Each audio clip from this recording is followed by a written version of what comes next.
இந்த உலகத்தில் நெகட்டிவ் அப்படிங்கிறது ஒன்று இருந்ததுன்னா கண்டிப்பாக பாசிட்டிவ் அப்படிங்கிறதும் ஒன்று இருந்தே தீரும் இல்லையா?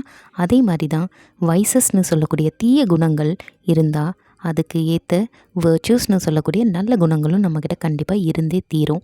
அந்த நற்குணங்களை 7ஆக பிரிச்சிருக்காங்க. அதை பற்றி நாம் இப்போ பார்ப்போம்.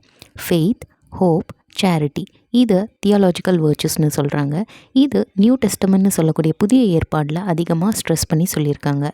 ஜஸ்டிஸ், ப்ரூடன்ஸ், டெம்பரன்ஸ் அண்ட் ஃபார்ட்டிடியூட்னு சொல்லக்கூடிய நேச்சுரல் வேர்ச்சூஸை ஏன்ஷியன்ட் க்ரீக்ஸ் மாரல் ஃபிலாசபிலேருந்து டிரைவ் பண்ணியிருக்காங்க. ஃபெய்த் அப்படின்னா கண்மூடித்தனமான நம்பிக்கை ஒரு விஷயத்து மேலே. ஹோப் அப்படின்னா எதிர்காலத்தை குறித்து நம்ம நம்பிக்கையோடு செயல்படுறது. சேரிட்டி அப்படின்னா தொண்டு, அடுத்தவங்களுக்கு உதவுறது. ஜஸ்டிஸ் அப்படின்னா நீதித்துவத்தோடு இருக்கிறது. ப்ரூடன்ஸ் அப்படின்னா விவேகத்தோடு செயல்படுறது. டெம்பரன்ஸ்னால் செல்ஃப் கண்ட்ரோல். ஃபார்ட்டிடியூட்னா துணிவு, தைரியம்.